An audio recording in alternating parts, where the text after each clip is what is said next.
Today we are reviewing this blonde low density wig from UniWigs. She is the Maylene wig and she's in the color Champagne Bliss.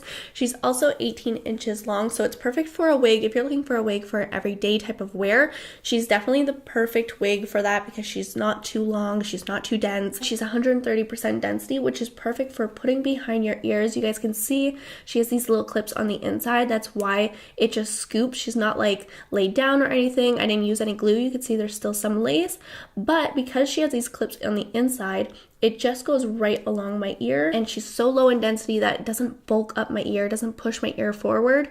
It looks so natural. This is what my natural hair would look like if I had my own out. And because she's low in density, you can see that she's perfect for a ponytail. It's the right amount that you want into your ponytail. They also have adjustable straps to make sure it's nice and snug, and ear tab supporters inside of the wig as well. So if you guys don't have hair underneath, you guys do have that for that extra support and that extra security. So with this wig, you do have lace in the front that you have to cut, and it runs ear to ear. So this way you're able to tuck your hair behind your ears without your natural hair showing. It goes all the way down. But what I like to do is I love to go in with like tiny little scissors, and I follow my hairline shape instead of like cutting it straight across. It just looks better whenever I wear it. But if you are a beginner to wigs and you're just not comfortable on cutting your own lace, for $4 you could just put it into your cart when you buy your wigs. They'll cut the lace for you. You can choose if you want like a straight line across or if you want a wavy cut. They give you the option to choose, but here you can see how simple it is just to do it by yourself.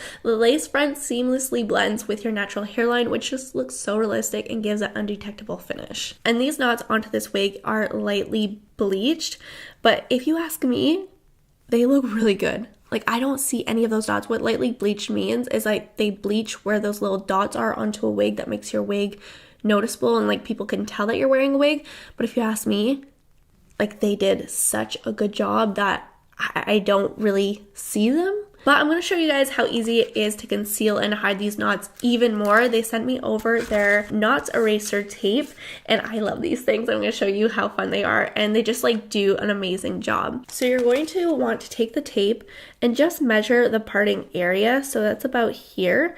And I'm going to cut that part with my little scissors. And then what you're going to want to do is, so that's about exactly what I need, and then I'm going to go on this side because I roughly chopped it, and I'm going to make a little curve. And now let's apply it into the wig. And what I like to do is I put my finger wherever the hairline is, so this way I know exactly where to put it down. But what I don't want to do is put the sticker right at the top of where the lace starts. I want to put it back a few inches and then put the little sticker, and it is removable, so if you make a mistake, don't worry, it does come right off. But it is also really sticky, so it sticks really well. It's not going to leave any residue on your wig either. And now you can see that my scalp looks so realistic.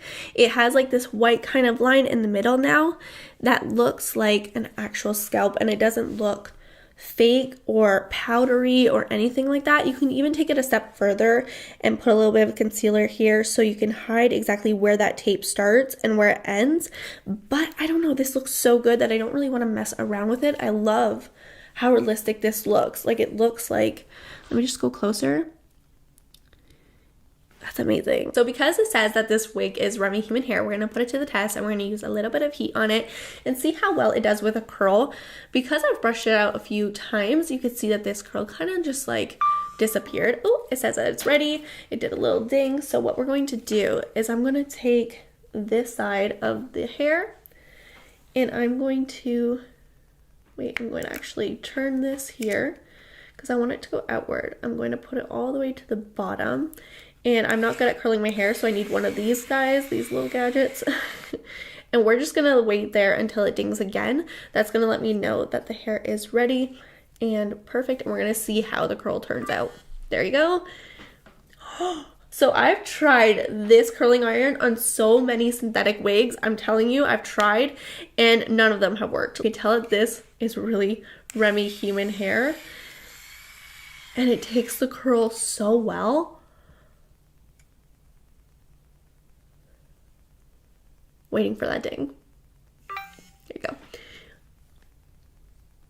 Oh my gosh, how they look. I didn't wait for it to cool down though. Just keep that in mind. I didn't wait for the curls to cool down. I am not patient enough.